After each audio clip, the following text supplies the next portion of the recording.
Hi everyone, I'm Joe Durkheising and welcome to Rumble in the Jungle. Today's guest is my friend Luke Griffith.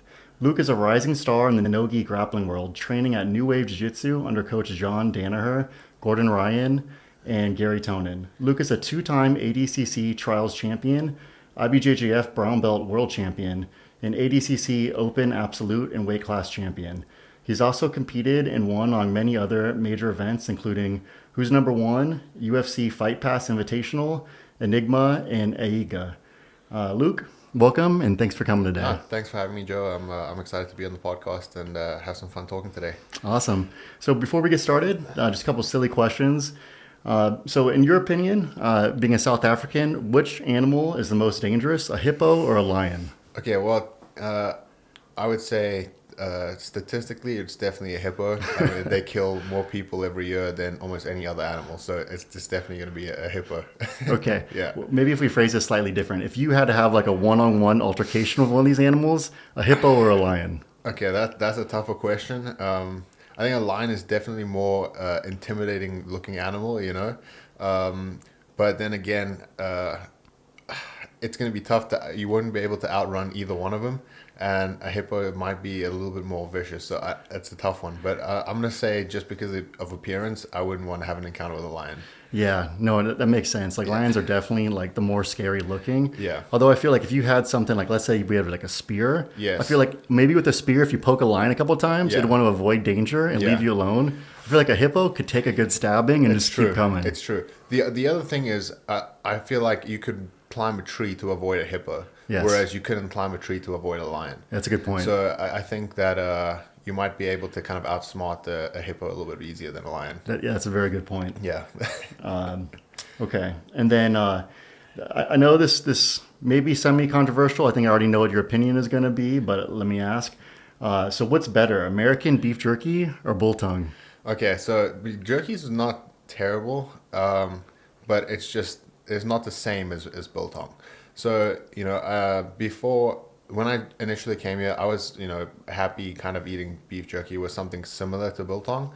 But when you have the two together, I mean, in my opinion, biltong is a little bit is a little bit superior to jerky. But they're not actually the same thing. I think like jerky is smoked, so it's like it's cooked meat. Whereas biltong is dried out meat, so it's not 100% the same. But I mean, I suppose growing up on biltong, I have a preference for that. Yeah. So having grown up in America, and then when I went to South Africa, like we had a bunch of biltong there because people love it. Yeah. I'll say this: the nice thing about biltong is it's more like tender. It is. Sometimes you get beef jerky and you eat like a couple pieces, like your jaw will be tired from chewing it. Yeah. And the biltong is just like, it's like buttery. Yes, it's really good. So I mean, and like if you make your own biltong, like you know, if my dad went hunting and he'd shoot an animal, we hang the biltong up in our garage, so you can dry it out yourself. And then depending on how you like it, like if you like wetter biltong, which is like less dried out, you don't leave it out for as long, so it's more buttery, like you would say, or you can leave it for longer where it dries out, where it's like really hard, like jerky. So you can kind of play around with it depending on how you like it as well. Yeah. So would you guys essentially just you take the animal, you shave it into thin pieces, and then you just salt it? Yeah. So you can salt it. You can spice it with a few other things if you want to, but salt is the best. The main thing. Okay. And then you just hang it up in an area that's dry. You put like fans on it, and then you just leave it hanging for as long as you want it to. Obviously, I think probably like 3 to 4 days is like the minimum. You don't want it to be too raw.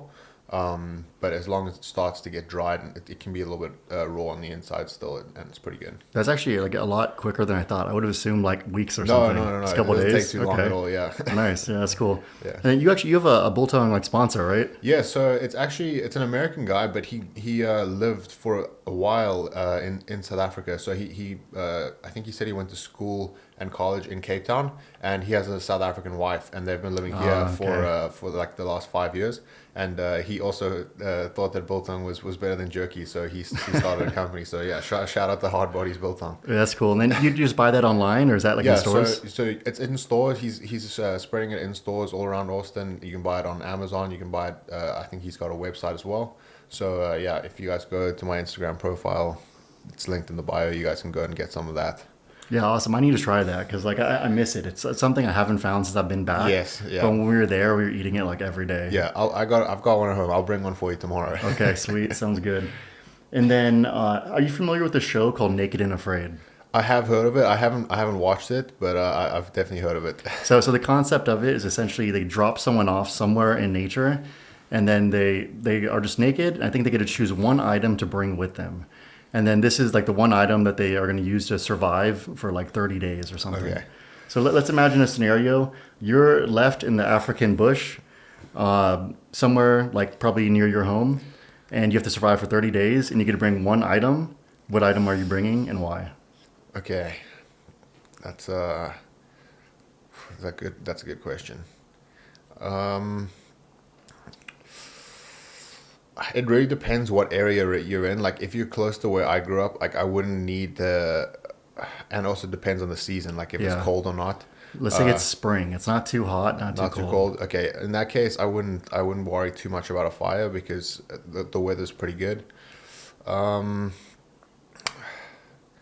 I would say probably like some sort of a knife where you can use it to sharpen something if you had to, Yeah. hunt for something. But I would say that's probably going to be your most useful tool. That's probably what I would have said too. Yeah. Cut down wood. You can make some kind of structure. You Yes. can make traps or Yeah, whatever. yeah. So I think that's probably what it would be. Yeah. Okay. So recently, I think it was about maybe a week and a half ago, you competed at ADCC Trials. This was in Warsaw, Poland. Yes. Right. And you won all of your matches via submission, and you didn't get a single point scored on you. I'm guessing that must have felt a combination of both rewarding, because that's like quite a great accomplishment, but then also a bit of a relief, because now you've punched your ticket, you're Yes. 100% into ADCC Worlds in 2024. So what was that experience like this time around? So it was a great experience. Obviously I have won the previous trials, but and I was a favorite going into the trials, but I wanted to kind of I like to always have something going into it to challenge myself to be a little bit better than the last time I competed. And so last time I had 75% submission rate. So a goal I set was obviously I wanted to win, but I wanted to win with 100% submission rate. And so going into it, that was something I had in the back of my mind. And the way that I wanted to do that was by having a direction that I knew I wanted to go from the beginning of each match. And so that direction was fighting to my opponent's back, whether it be from top or bottom position. The end goal was always to end up on the back.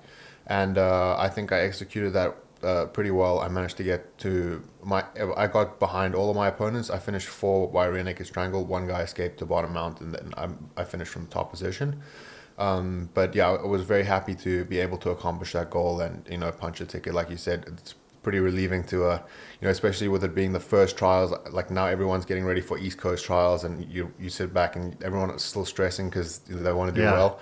But I don't have to worry about that anymore, so it feels good. Yeah, the very first one, you're done. You Yeah. get like chill and now focus on like the main goal. Exactly. So this was your third trials? So the fourth, actually. Fourth, So, okay. Yeah. So the first one I did was, I think 2018. Were you blue belt back then? I was a blue belt at the Okay. time. Yeah. And then how old were you? Because you're 22 now. Yeah, so I would have been 17, just before my 18th Okay. birthday. Nice. So yeah, that was the first one, and then I did 2 trials before coming to the US, and then after the second one that I lost, I decided to try and come here to train with John for a little bit, and initially I was just planning to come for about a month, and then I just ended up staying to train with him full time. So I started the process of applying for the athlete visa, and then once that, while that was going on, I started training with John, and then won the first trials. Ah, okay. So essentially you had like your second trials, and it didn't go. Obviously, you didn't win. Yes. It didn't go the way you wanted to, but you're like, this is something, a sport that I really like. I want to commit. So you're like, let me just fly out there, start training, Yes. and then just kind of see what happens. And Yeah, so to be honest with you, I actually didn't even want to come. I was sitting in the hotel room with my dad after trials, and I had a US visa because I planned to train with John 2 years prior, before COVID happened, and then it never ended up happening. So I had a visa, and I didn't really want to come. I was like, I just want to go home and keep training. And then my mom was on the phone So I was sitting in the hotel with my dad, and my mom was on the phone, and she was like, "Do you want to actually do the sport professionally?" I was like, "Yes." And she was like, "Okay, well then there's no discussion. Like you're going to That's the cool. US." And so she convinced me to do it, and I think she regrets it now because she misses me. But you know, once But you're doing it professionally. yes, Yeah. exactly. You know, but exactly what she said. You know, if I wanted to do this, this was the right move to make, and I'm so glad that they guided me into coming. Yeah, that's great. So you have like two very supportive parents. Absolutely, yeah. Are they the ones who got you into doing jiu-jitsu initially? Yeah, so my mom doesn't actually train. She started recently, but not very consistent, and Your mom trained jiu-jitsu? she started about 6 months ago. Okay, that's cool, dude. Yeah, but my dad's been doing it for a long time. He was a purple belt by the time when I started, and so he started teaching me when I was about 5 years old.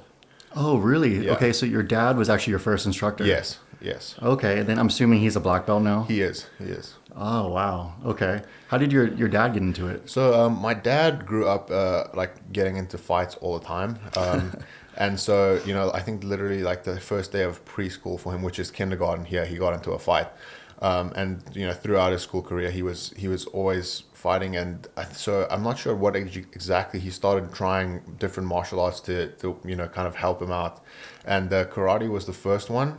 Oh, nice. And he got to brown belt in that, and then he moved to kickboxing for a while, and then I believe he started jiu-jitsu only once he got out of school. So maybe like 25, 26, he found jiu-jitsu, and then he had me at 27, and then another 5 years went by.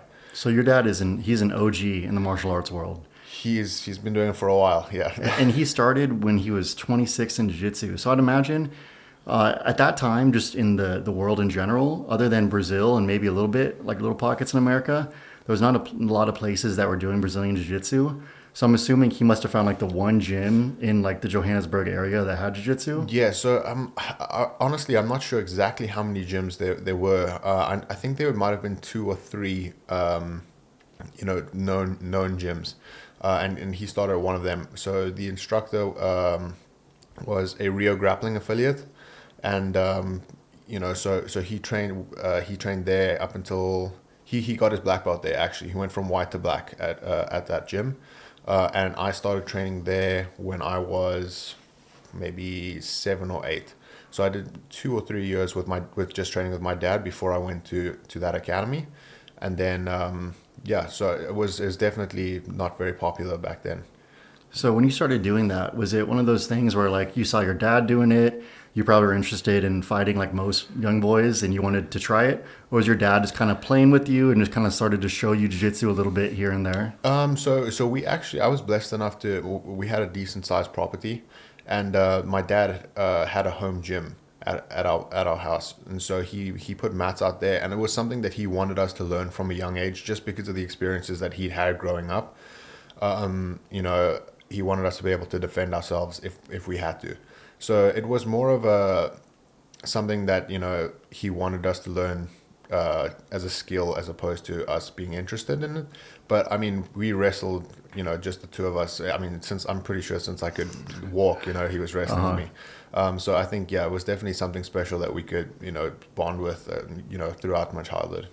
Yeah, you know, I feel the same way. Like I always say, like if I have kids, I definitely want them to know how to do jiu-jitsu the same way I want them to know how to swim. Yes. Like I don't want my kid to go swimming and drown or to be afraid to do stuff in the water because they can't swim. The same way about like fighting. Like I don't want my kid to feel like they're vulnerable and they don't know what to do if they're in some kind of confrontation that might inevitably happen. And I always say if I have a boy, I definitely want him to do martial arts, but if I have a girl, I'm going to require her to do martial arts. And I know you have a younger sister. Is that your only sibling? Yeah, so it's just Hannah and I, and that's definitely after what you just said. I mean, when we were kids, Hannah used to beat the daylights out of me. Like, you know, girls are mean, dude. She was vicious. She still is. But thankfully, I have about 100 pounds on her. You know, but yeah. Do you have any good stories about that? Me and Hannah? Yeah, absolutely. What's the age difference, by the way? It's like 2 years. 2 years? Yeah. Okay. She's 2 years younger than me. And then, you've met Aiden. Aiden's my cousin. Yes, yeah, he's a big kid. Yeah, so the three of us grew up very close. So Aiden's dad is my uncle, my dad's brother. And we grew up hanging out all the time. So Aiden's like a brother to me as well. And so my dad was... we were out at like a park walking our dogs off. So in South Africa, you have to go to like certain places to walk your dogs off lead. So we went to some place, we were all running around, and Hannah was walking out in front of us, and Aiden and I decided to bully her, and we ran up behind her and like shoulder checked her into the floor, and ran off laughing about it. And Hannah got up, she didn't cry or anything, and she just ran up behind us and just absolutely decked us both in the face. And we ran back to my dad, complaining, oh, Hannah hit us in the face. And he was like, you know what, you deserved it. I saw exactly what you guys did right before she had to hit you. So yeah, she was definitely a feisty one. Yes, so this explains why she's so tough. She grew up with absolutely. Two bigger brothers. Pretty much. And did he start at the same time as you guys? He did. My sister and I were homeschooled, and Aiden went to public school throughout his school career. So during the time of, when he started grade school through high school, he was only able to train limited times per week, whereas Hannah and I were able to train, as much as we wanted. So in terms of length of time, he has been training for the same amount of time as I have, but the amount of time that he's been able to put in has not been the same. Yeah. And then Hannah actually gave up completely for about 11 years to pursue dancing. So she was very heavily into rhythmic gymnastics, ballet, and modern dancing. And she's only recently started. I think she's been doing it again for 3 years. That's impressive. So, yeah. Okay, so I guess I didn't realize you'd been doing it that consistently since you were about 5. Yeah. Like, so let's say the ages 5 to 10 or 10 to 15. Were you training like 5-6 days a week, very frequently? No. So I only started really training every single day when I was about 15. Okay. So my dad I don't think he ever had any intentions of me competing. Like I said, it was just a skill that he thought would be necessary for us to have in life. Yeah. And so for the first, I would say 12 years that I was doing it, or 12, sorry, like from the ages of 5 to 12, I was really only training 3 or 4 times a week. So nothing crazy. And then when I decided that I wanted to start competing for myself, that's when I started to train more consistently, like every single day. Yeah, to be honest, I think that's probably like one of the best routes to take, because you see kids who are doing it like 5-6 days a week since the age like 5 or 6, and they're competing every weekend. And they definitely get very, very good, but you also see a lot of kids get burned out. It seems like more often than not, unless a kid is very self-motivated, they might get burned out. And it seems like for you, your dad kind of was like, you need to have a skill here, but I'm not going to make it so it's not fun. Yes. And then when you get to like the age of, 15, 16, and you're starting to like hit puberty and actually be able to compete well. Yes. Now it's like, okay, you want to, I didn't ruin the sport for you. Yes. And now your own self-motivation can take over. Exactly. No, I definitely think that was I didn't think about it at the time, but now looking back, I'm very grateful that, he helped me. Like, there were definitely times where I wanted to quit, where he was like, no, you have to push through this.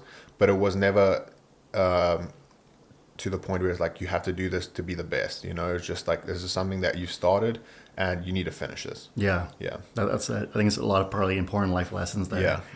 Yeah. So did you do any other sports growing up? I did quite a few sports, actually. So both myself and Aiden started swimming very young. And that's something that Aiden took very seriously for a long time, and we got very close to making Olympic times, actually. And then when I was maybe 12 or 13, I stopped swimming, and I played tennis, cricket, rugby. I played a lot of sports growing up. So I think that having the opportunity to do all of those as well was great growing up. Yeah, I think it probably helps you become like a more well-rounded athlete too. For sure. Yeah. Absolutely. And so when you came to Austin for the first time, you booked your ticket, you came out here, you were originally just intending to probably train for, I'm guessing, a month or so. About a month, yes. What was that like? Because, I guess you'd probably never been in the U.S. at this point. It was the first time, yeah. You're here in Austin, right? This is still probably when COVID was somewhat of a thing? Yes. So it was just starting to die down. And I remember, I think Texas was the first place to, get rid of the mask mandates. Yeah, they loosened up a bit. Yeah, so I arrived, and I walked out of the airport and no one was wearing a mask. And I was like, man, this is great. I was like, everywhere else you have to wear a mask and no one was doing it here. So yeah, that was the first memory I have of walking out of the airport here in Austin. But yeah, it was great. And then you started training. I'm assuming you just got an Airbnb. Yes. You started training at the Henzo Gracie downtown. Exactly. Yeah. Okay. So I walked in, and so actually, I'm not telling the truth. I landed in Dallas actually first, and I competed at NoGi Worlds 2 days after I landed. Was this at Purple Belt? At Purple Belt, Okay. yes. So and it did terrible, absolutely terrible. Is this 2021? It is. It would have been 20. I believe 2021. Okay. Yes. So I competed, did terrible, and then I was like, man, what am I doing with my life? You know, like I'm just terrible at jiu-jitsu. Anyway, then I flew down to Austin, and I started training at Henzo Gracie's. I trained for about 2 days, and then I got like a huge staph infection on my leg, and I was like, man, life just hates me right now. You know, I've come all this way. I've trained for 2 days with John, and I have to sit on the side and watch. But I sat, like I came to every single session that he taught, and I just watched and took notes. And I don't know if he noticed that I was coming every day, but by the time my staph infection healed, he invited me to train at Roca, and I was like, I couldn't believe it. You know, it was like a dream come true to me at that point.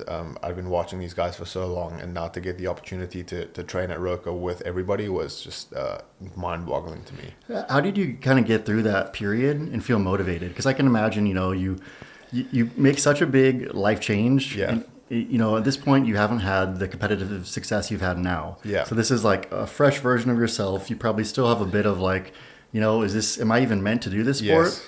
You know, you have like a tough performance after you've committed to coming here, and then you start training a little bit, and you're there with like your idol coach, and then you get the staph infection. I'm assuming that's probably like mentally like a kind of a low spot. How did you kind of be like, you know what? Like, fuck it. I know I can do this. I need to like focus and just do what I can and stay the course. Yeah. So, I mean, it was definitely like mentally challenging. I remember calling my parents, and they were like, my dad looked at like, he just Googled like different jiu-jitsu gyms nearby. He was like, man, if you can't train there, just go and train somewhere else while you have it until it's done, you know? And I was like, no, you know, I still... Your dad sounds awesome. He is. He's the best. But you know, he was like, you know, we've paid all this money for you to get here, and now you can't train.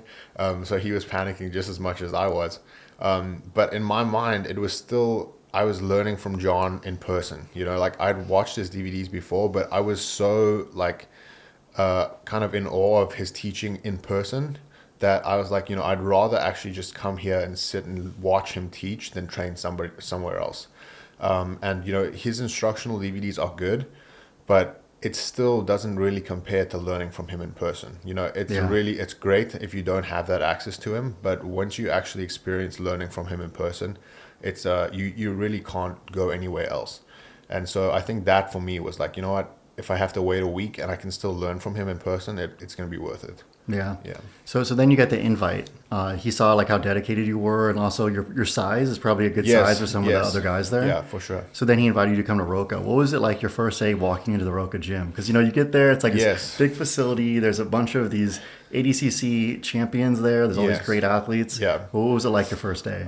So it was definitely awesome, but you know, I had met a few of the guys before. So at that time, it was still like they were still very new to Austin. So there was days where Gordon and everybody would come in and train at Henzo's still. So I had met them before. And so at least it wasn't like going into this place where I didn't know anybody at all. So that, I think that helped it a little bit. You know, I had spoken to Gordon before. I'd met Gary and a few of the other guys. So going in, I mean, obviously it was the first time I would be getting to train with guys like Gordon.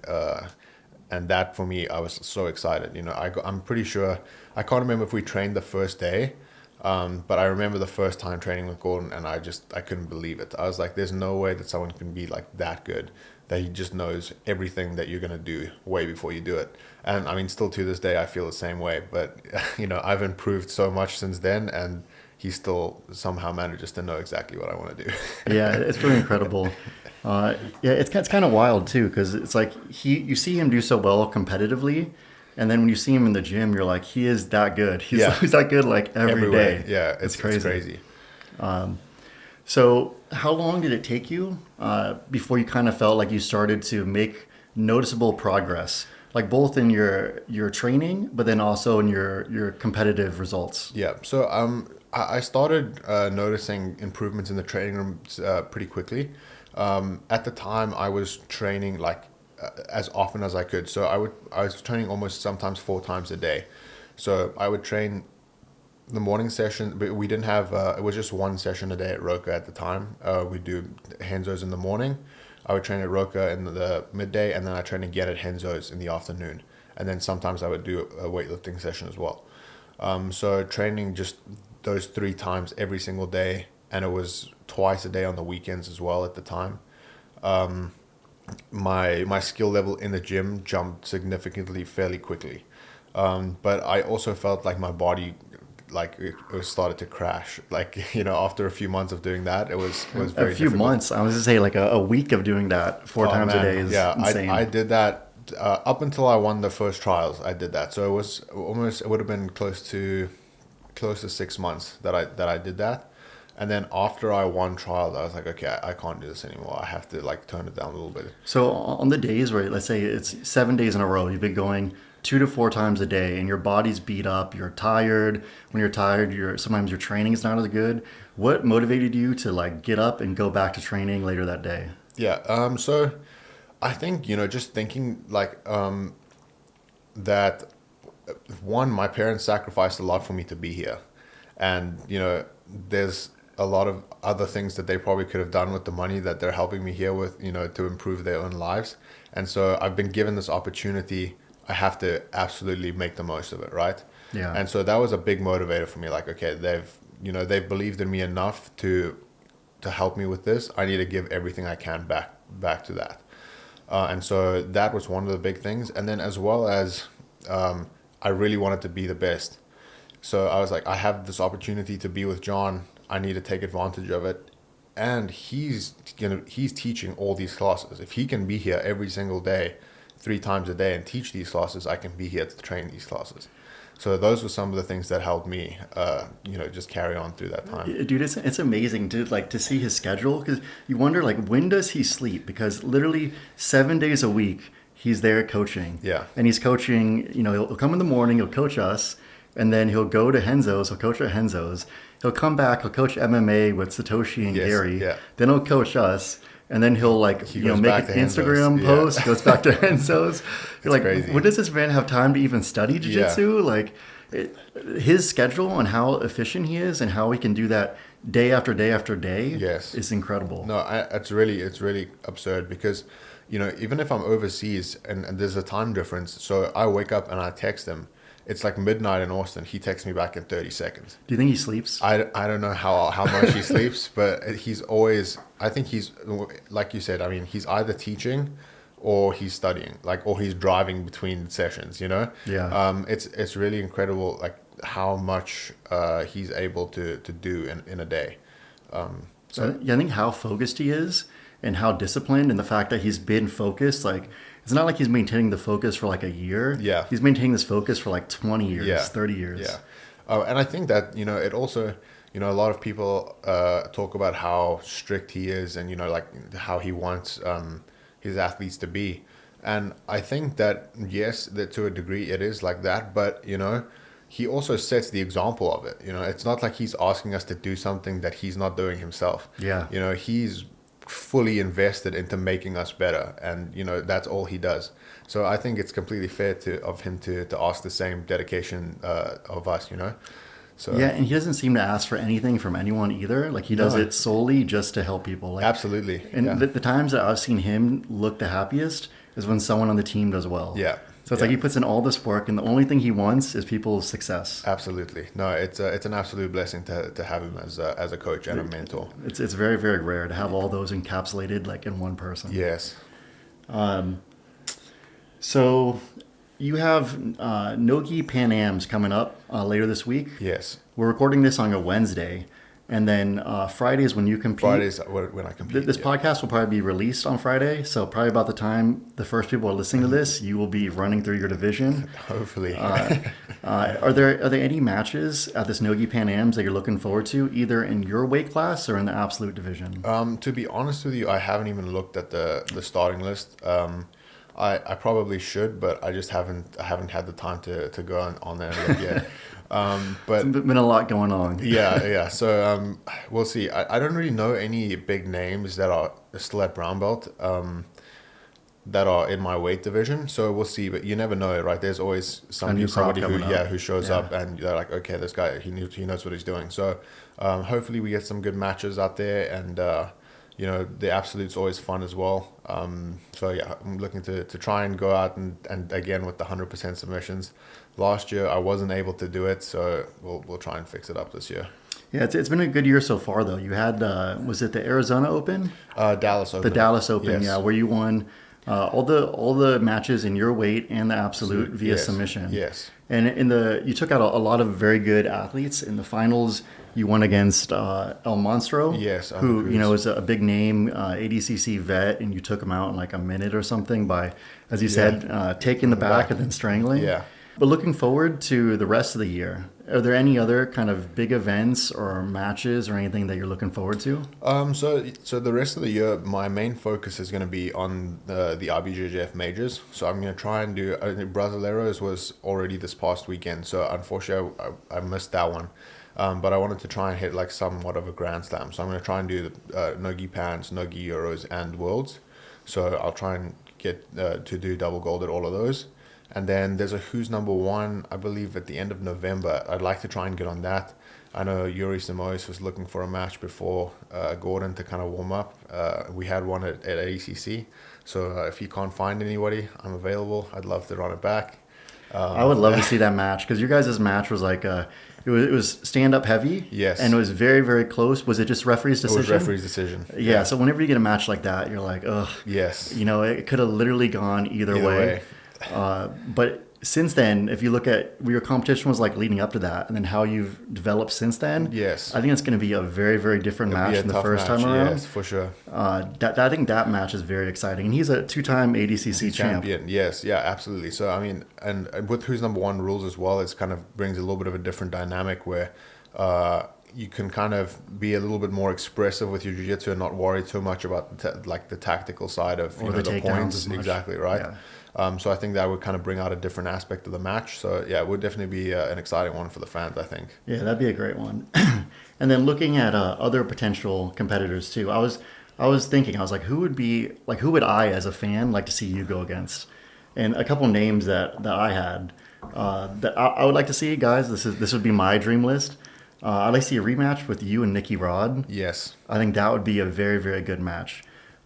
You're big and you're super, super technical, and that's a match that I think would be very exciting to see as well. Yes, I definitely like to run it back with Nicky Rod. Obviously, he's been doing well.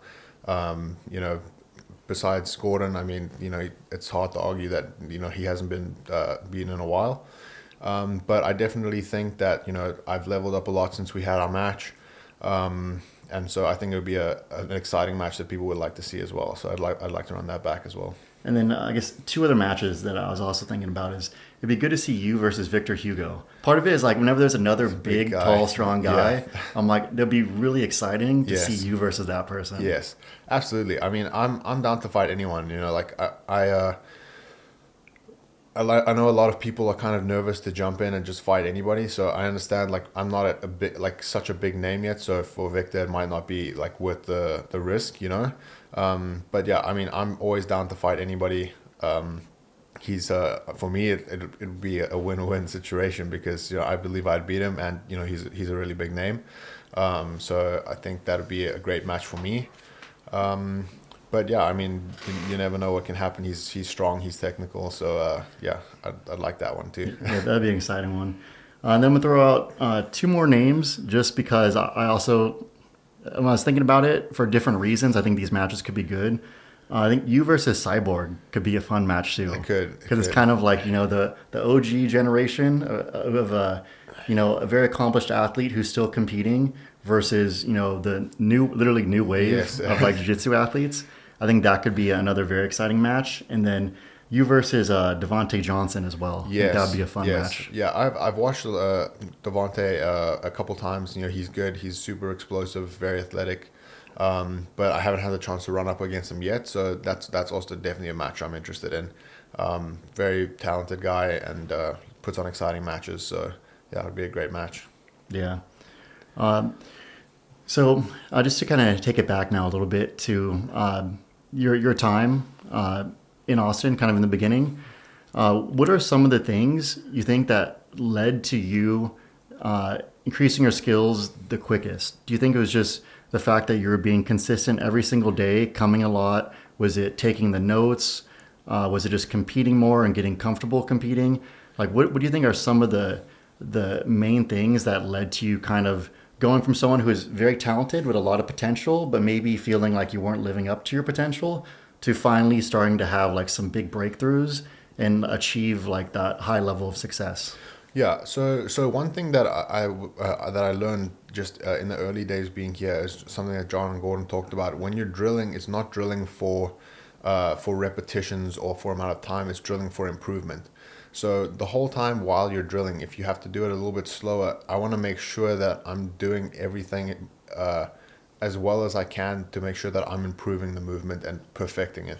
It's never going to be perfect in competition. I mean, you might get something close to perfection, but if I can make sure that every time I'm drilling a move, I'm improving that, I think that's what is going to help my overall skill development the most. So I think that's one of the big things that helped, as well as confidence. You know, the more you start to improve your skills, the better you start to do in the training room and on the competition mats, the better your confidence gets, and that also in turn helps you continue to develop skill quicker, because like, I am getting better. So that, like, now you're okay, you're thinking you're getting better and you are getting better at the same time, and that just keeps building. You can kind of trust yourself a bit more. Exactly. So I think those two things help me the most. Yeah, that makes a lot of sense. That first one you said is very interesting. I was reading this book called The Talent Code, and it was talking about what makes certain people become elite performers. And one thing that they found is that, let's say someone was going to play an instrument, like you're going to play the flute or something.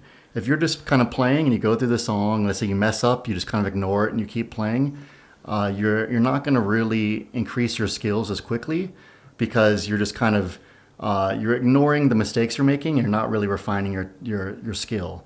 And then when you get certain musicians, and typically these are musicians who have played for a long time, they're very, very skillful. They'll play, and if they get to a point where, let's say, they're making a mistake, they'll stop, they'll pause, they'll think it through, they'll visualize, and then they'll repeat that part that they're messing up until they get it right. Yes. And I think what's happening in the brain is, in order for you to learn, you have to myelinate certain connections between neurons. And if you just are ignoring the mistakes you're making, I think you're not myelinating the correct pathway. And when you pause and you focus on that part that you're messing up and you get that exactly correct, now your brain is like myelinating that correct pathway to do that skill the right way. Yes. Okay. And I think that's exactly what you're doing, but in jiu-jitsu. Yes. Well, yeah, that makes a lot of sense. But yeah. So I guess another question that some people have is, some people, they train a couple times a week and then they find they get injuries or things come up and they find it difficult to stay consistent. You're training, 2 times a day, sometimes 3 times a day. What are some things that you do in order to recover and stay healthy? I think a big thing is obviously training partners is like one of the most important things, right? You have to be able to trust your training partner. Sometimes injury is something that's unavoidable. If something happens, it's an accident and you get injured. But I think that, being able to trust your training partner, and that goes both ways. If you can show your training partner that they can trust you, then, they might be more careful when they're training with you, and you can kind of build this relationship of trust when you're training. You can go hard, but you're going to look after each other. So I think that's one thing that's important, as well as, if you're doing this, like for me as a professional, a lot of times, like when I'm not training, I'm sleeping. Like I really don't do much outside of jiu-jitsu. And it's really sounds boring to a lot of people, but I think that helps me be able to, continue to train at a high level, because the amount of output that we're doing every single day, if I continue to go out and do other stuff throughout the day, I don't think I'd be able to train as hard as I do now. So I think getting sufficient amount of sleep and eating the correct foods definitely help with recovery and being able to train better. consistently. I've heard Khabib talk about that, where he's like I go to train in the morning, I come home, I eat, I sleep, and then I come back to training. Yes, that's exactly what I do. Every day I take like an hour nap between sessions, and then I'm ready to go. Yeah, I was talking to Oliver Taza today too, and he said the same thing. I was like, what do you do for recovery? He said, he takes like a nap every day. Yeah. And it's like one of the best ways, I think, to like kind of like reset and recharge and like refocus. Absolutely. Yeah, so basically, you treat the sport like you're a professional in the sport. Exactly, right? Exactly. Yeah. What do you do anything for recovery? Like, do you do like sauna ever, or ice baths, or stretching, anything like that? So honestly, I'm terrible with stretching. I really should, but I'm just so lazy when it comes to stretching that I don't do it. But I do sauna sometimes. Like, I try and get into a habit where I try and do like 30 minutes of sauna every night after training. But I go through stages where sometimes I'm like not as strict with it, but I definitely try and do that. Also, I feel like it helps me sleep better if I do it right before bed. Yeah. But other than that, nothing too crazy. Yeah, they say that's supposed to be the best thing to do, like at night before you go to sleep, and then something with ice is supposed to be the best thing to do in the morning. I'm the same way where like I'll go through periods where like I'll do yoga or stretch more. Yes. But it'll last about a month, and it's hard to actually do that consistently throughout the year. Yeah. I will say Taz is good with that. I mean, like whenever I look at him, he's stretching. If he's not like training, before training he's stretching, after training he's stretching. If I look at his Instagram story, he's sunning and stretching, so he's definitely good with that. He has such an impressive schedule, man, because he's like, I think 30 or something. Yeah. So he's not like, super, super young, but he's still like, he's getting better. Like right now he's probably better than he's ever been. Yeah. And he competes like every weekend. All the time. Like his like competition schedule is insane. Yeah. No, every weekend he's flying somewhere different to compete. It's impressive. For sure. It's super motivating to be around that. Yeah. So what about strength and conditioning? You said like, sometimes after training you'd go and get a lift. What do you do for your strength and conditioning? Yeah, so I don't do that much cardio outside of jiu-jitsu. I feel like, with the rounds that I'm getting in, that cardio is sufficient. And it's also sport specific. Like, even if I had before I came here, I was doing stuff like riding bike or running, and it helps a little bit, but at the same time, you still get tired if you're not doing enough rounds. Like you're not training jiu-jitsu, it's not worth it, So most of the time when I do strength and conditioning now, it's just like bodybuilding type lifting. It's something that I enjoy doing as well. It's just something that's slightly different from jiu-jitsu. I don't really have to think about jiu-jitsu for a little bit. I can just enjoy doing another form of exercise, so I enjoy that. And recently I've actually started doing that in the mornings before training, so like 5:30, just so that when my last jiu-jitsu session is done for the day, I can relax and be done, Yeah. So. And so you said you do bodybuilding type stuff. Are you doing more like lighter weights, higher reps? Yes. Okay. Yeah. Do you ever do anything heavy or not really? Sometimes, not really. I also don't want to put on too much weight right now. Like I feel like I'm at a really good weight for -99, where I'm big, but I can make the weight easier. But I feel like if I put on any more muscle, it's gonna be hard to make that weight. So yeah, you're trying to stay your exact size. Yeah, I feel like now just to kind of try and develop better, like the tone of the muscle and the shapes a little bit better, and stay strong. But I'm not trying to put on too much weight right now. Do you follow any kind of periodization or schedule? So for instance, this week you have NoGi Pan Ams. Are you kind of tapering it off, or how do you set that up? I haven't lifted this week at all. It's actually been maybe 2 weeks. So since I left for trials, I haven't done any lifting. And I normally don't lift the last week before I have like a big competition, just so my body can kind of recover. And then in terms of like jiu-jitsu, I don't normally taper off like at all. Unless I'm traveling somewhere where I don't have my regular training partners. So like for instance, when I went to Poland now, it was I didn't really have as many training partners. Myself, Taza, Jordan, and my cousin Aiden was there. So we trained together, but it wasn't as like structured and intense as the sessions that we have here. just because you don't have the variety of training partners. Also, myself and Taza are two different sizes. Like, so for us to train extremely hard together is not, it's not like super optimal. So we do hard rounds, but more kind of a flow rounds kind of thing. Yeah, but so let's say this case, like NoGi Pans is in Dallas. That's 3 hours away. It's not that far. You'll continue to train kind of hard up until the day before? So I fly out tomorrow. So depending on what time my flight is, I'll train again this afternoon like normal. And then if I have time to train tomorrow's morning session, I will. And then I'll fly up to Dallas. So is that something where it just makes you feel good to know that you're training hard leading up to it? Or you kind of feel like, you train so often that if you just have the day before where you're resting, the next day you feel great? What's your kind of thought process behind that? Well, I honestly, sometimes if I take a day off, just one day, I feel worse when I come back. Yeah. And so I feel like the rounds that I do in the training room are harder than the ones that I'll do in competition. So if my last session is harder than what my competition is going to be, when I compete, it's going to feel like a light session. Yeah, so it's kind of like for a mental reason, sort of? Yes, I would say both, like mental and physical. My body feels good still when when I train consistently, my body feels good because I'm used to that kind of training. Yes. And then also mentally, it feels easier to compete than it does to train. So another question too, just talking about like the mental side of things. Did you make any kind of mental changes from, let's say your first two trials where you had, you're maybe struggling, to like the last two where you've won the trials, and then you've not just won, you've submitted everybody and not got a single point scored on you?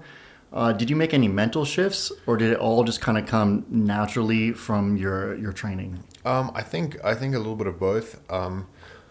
Leading up to the first trials, I'd had the opportunity to train with some world champions that have done really well in the past, and that some of them are still competing and doing very well.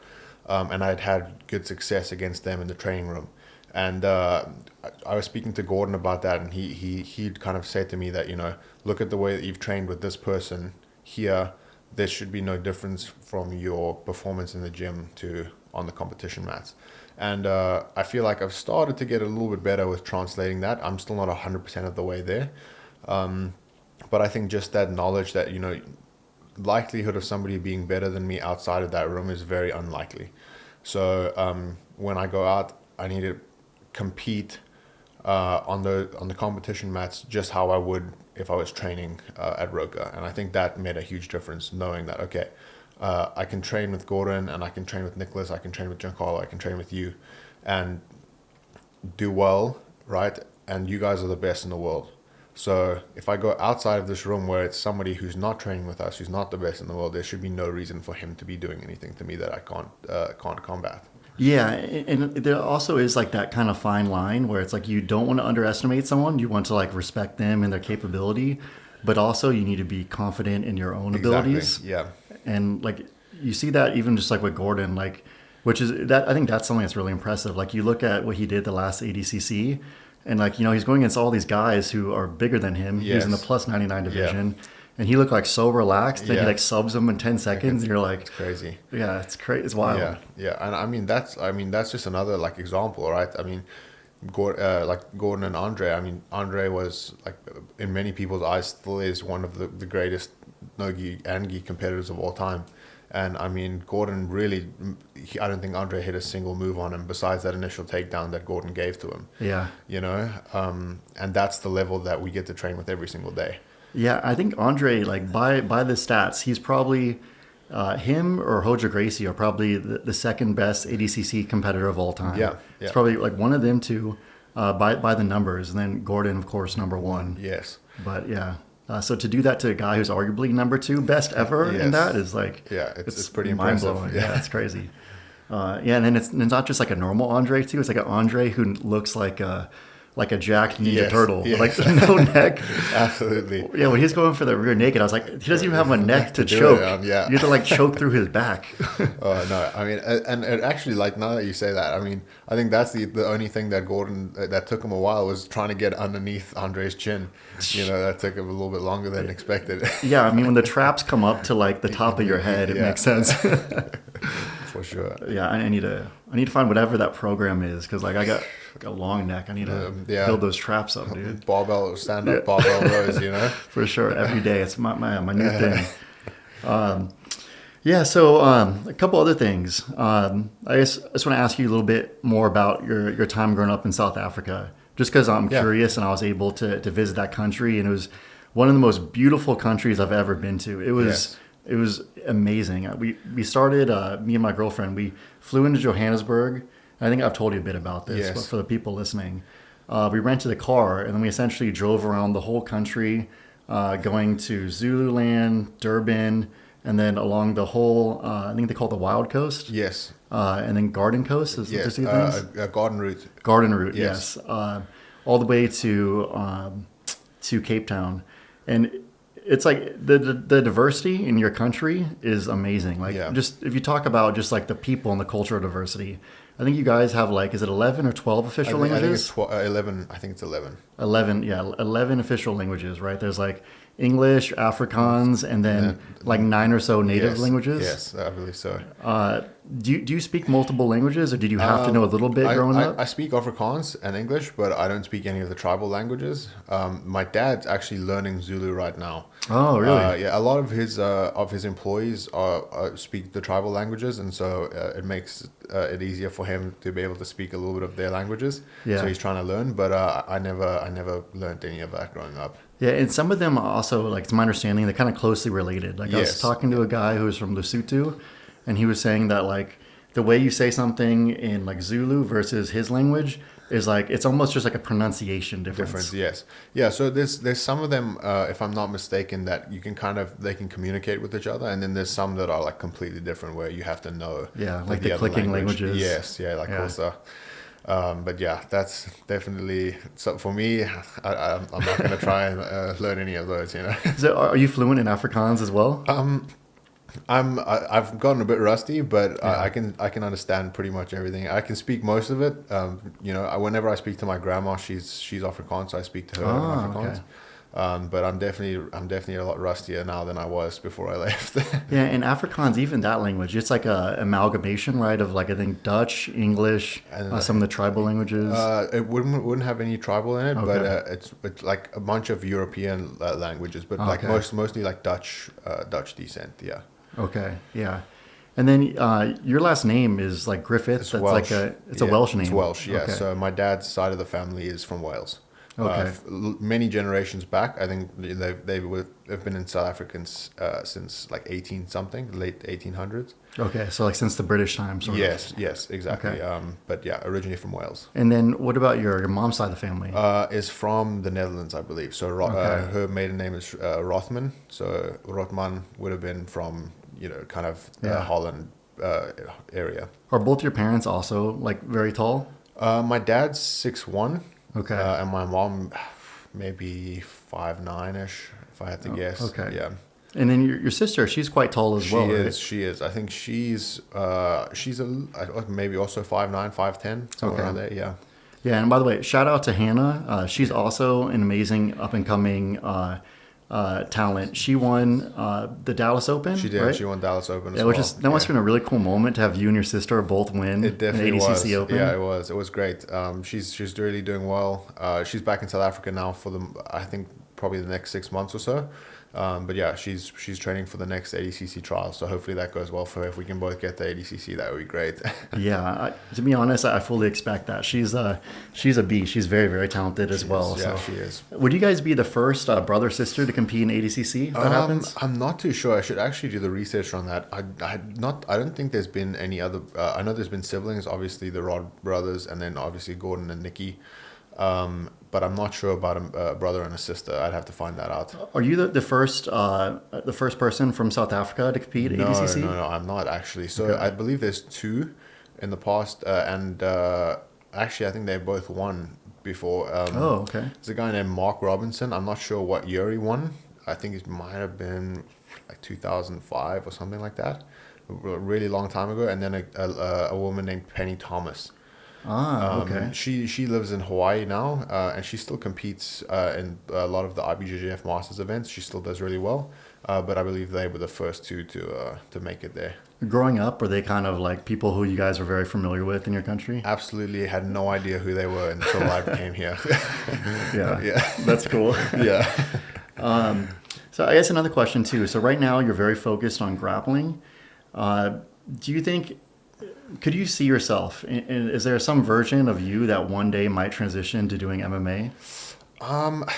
You know, it's not, I was actually chatting to Rodolfo Vieira. He was in the room yesterday, and he asked me the same thing. You know, when I was just starting to compete in jiu-jitsu, there was a little bit of interest in, you know, maybe jumping to MMA. But at this point, where jiu-jitsu is getting to a point where it's growing and you're able to, you know, maybe be able to make a living off of just jiu-jitsu. Yeah. I don't see myself going into that at this point. It makes sense. You sense. never know what happens in the future. I won't say never, but for now, I don't think so. Yeah, it did kind of seem like at one point, you know, if you were like a wrestler or like a jiu-jitsu practitioner, you kind of were capped at how much money you could make and how much exposure you could get. But in the past 5 years, you look at the sport and now they're selling out arenas. Yeah. People are making good money from instructionals and seminars, and really like there's been a pathway open for great athletes in grappling to make a living grappling. Yeah, absolutely. So, I mean, if that ends up happening for me, I hope it does, you know, then I don't think that it'll be necessary. And even if it doesn't, you know, I think that I will be able to get to a point where I will at least be able to make a living off of, you know, opening an academy and teaching, you know? Yeah. So if it really comes down to it and I had to do it, you know, maybe I would, but I don't see it happening. So you said your dad also started doing karate. Did he make you learn karate and striking as well? No, I did a lot of kickboxing growing up, but I didn't do any karate. He stopped at maybe before he was 20, I think, with karate. Okay. So I don't think. But you did kickboxing, so you did like some striking. Yeah, so I did a lot of striking through my early years, but I haven't. So you're like halfway there, dude. Oh man, if I had to strike now, I don't think you'd be able to see that I did anything growing up. To be honest with you, I can't remember anything. Give you a couple months to like, it's like riding a bike. You have to get back on and start moving around. Another reason why I was asking is South Africa is also they have a lot of MMA fighters coming out of South Africa now. Of course, like there's Duplessis. Yes, Dricus, yes. Yeah, who's doing a very good job. Hopefully he'll fight for the belt soon. Yes, yeah. So I believe he was. He was supposed to fight Adesanya after Adesanya beat Strickland, but that never happened. So I guess it'll be Strickland and Dricus next. That's going to be a good fight. For. Yeah, I definitely think Dricus can win that fight. And then he's got a teammate, Cameron Simon, who's also doing very well. He's undefeated. I think he's 10-0 at the moment, also in the UFC. Was he on that same card with him? He was. He's okay. He's like a smaller guy, right? One. Yes, he is. Yeah, he's very, very good. He's good, very good. Yeah. Another very, very good up and coming guy from South Africa. So yeah, we've got a couple guys that are breaking onto the scene. What's the MMA scene like there? It's a lot bigger than jiu-jitsu. There's a local promotion called EFC, which is I think it stands for Extreme Fighting Championships or whatever. I love it. It's like a rip-off, you know. And so everybody starts there. Dricus was a champion there for a while, and I believe Cameron as well. And then for a long time, Dricus was in KSW, which is I think like a Polish promotion before he went to the UFC. But that EFC is kind of like the starting ground for all the MMA fighters, and then they get picked from other promotions from there. So. Have you had a chance to train with any of the kind of up and coming MMA fighters from South Africa? I haven't. So Dricus really only got into the UFC once I was already here. So he's done a really great job of like getting to the top in like a very short amount of time. I think he's only been in for 2 years, you know. Yeah. But I actually competed against his younger brother as a teenager. I think I was 17. We had a jiu-jitsu tournament, and I competed against his brother. Oh, that's cool. Is his brother MMA fighter as well, or grappler? He is an MMA fighter as well, but I don't think he's like as serious about it. I think he has like a normal 9-to-5 job, and he just does it for fun. Yeah, so I've heard Drickus is, people say he looks like a heavyweight. He's supposed to be very, He's very big. large. He's big. Younger brother also, big dude? He's a big guy. Yeah, Okay. I think his brother's actually a bit bigger than him. Okay. I don't know if that's just because he's a little bit less in shape than Drickus is, Yeah. you know. But he's got a couple more lbs. Yeah. But yeah, also a very big guy. Yeah. Yeah, I think it'd be cool to see you guys like work together at some point in the future, because I know Drickus is a great grappler. He is. But He's good. I always like when I see the kind of the crossover, like two countrymen Yes. who are in, both different combat sports working together. No, absolutely. So it's kind of cool. Yeah, I mean, there's a local promotion, like a jiu-jitsu promotion, called Submission Kings, and they had a quintet format. And Drickus went in there and subbed everybody. Oh, really? He went in the first round and he took out a whole team. Oh, I need to watch that. Like all guillotines. He just lashed onto the head, squeezed, and he submitted everybody. Yeah, I think he's a dude where I think he's like sneaky strong. Yeah, for sure. Because it seems like he's not super crazy fast. Yeah. But he grabs a hold of people and just like ragdolls them. Yeah, but it's that like farm strength, For sure. like Buddha strength. Where you grow up on the farm lifting hay bales and stuff like that. I'm pretty sure he's a farm boy. He Yeah. has a different kind of strength. So you said you grew up on like kind of a large property. Was it more like a rural area? No, so we actually, my dad, when he bought the property that our house is on, it was a very empty area, and not very popular. But very soon after he bought there, it became like very densely populated and quite a popular area. So we actually live in a very nice kind of a, I would say, middle to upper class neighborhood that's like a fenced off, like a gated community sort of thing. Yeah. So we were blessed enough to actually live in a pretty safe area growing up where we could walk around by ourselves as kids. Like if you go outside of the gated community, you can't do that at all. But Yeah. inside where we lived, we were blessed enough to be able to do that. Yeah, that's really nice, because I remember that was some of the main advice I got before going to South Africa. Yeah. Was like, once it starts to get dark, don't go walk outside. around. Yeah, don't walk around outside. Yeah, Yeah. not a good idea. And it'd be crazy because sometimes you'd be like in a nice neighborhood. Like I remember we were in Jeffreys Bay. Yes. And it was like a bunch of nice beach houses. Mm-hmm. And then as soon as it gets dark, it's like there's no cars on the street, no Yeah. one on the street. It's just quiet. quiet, And you're like, yeah. it feels like The Purge or something. Yeah, I mean, so we actually used to go on vacation about 30 minutes away from Jeffreys Bay every year. My mom's grandma had a house at the beach. Nice. And I remember one year, I must have been about 10 years old. We were in bed. It was like, it must have been close to 10 p.m. And I went to my dad's room and I was like, Dad, I'm pretty sure I heard somebody talking outside my window. And he's like, no, like, don't worry about it. He looked outside, there was no one. He's like, don't worry about it, just go to bed. And actually, it ended up happening that night. They broke into our house and stole the house keys. Luckily, they didn't get anything else. My dad woke up and they saw him and they ran away. But it's like, Wow. man, you actually you can't take any chances. Like if you hear something, Yeah. like call someone to check it out. Like the chances are that there's probably somebody there. Yeah, it's so wild because it seems like during the day, I mean, of course you have to watch out like any place you go, like, Yeah.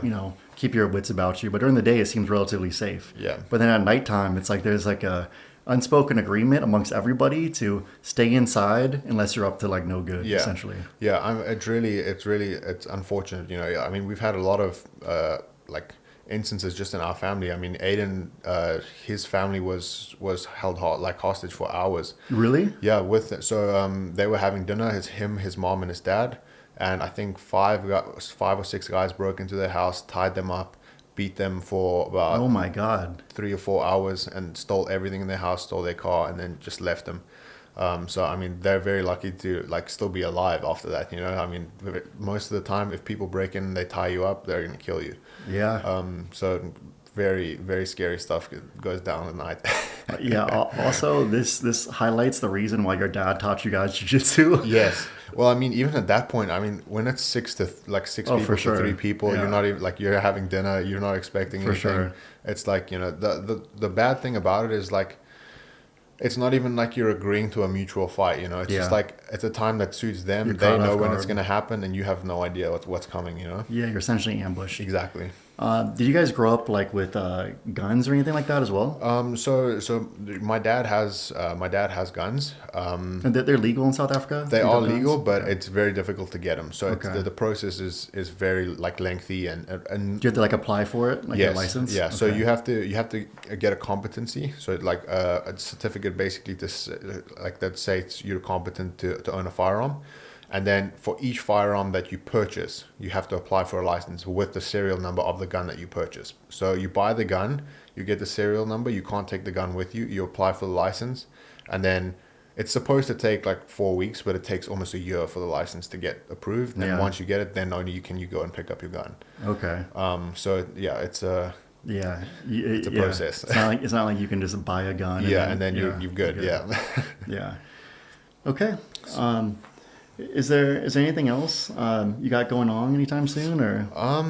Nothing else in terms of any competitions coming up. Just training. The IBJJF majors, and hopefully those go well. But yeah, that's all we got coming up. Yeah, well, Luke, thank you so much. And I'm personally a big fan. I'm excited to see what you have coming up, and I'm excited to watch you compete on Friday. Thanks, sure. Thanks for joining the show. Well, thank you for having me. It's Yep. been great. And hopefully we talk again soon. For sure. Take Sounds care. good.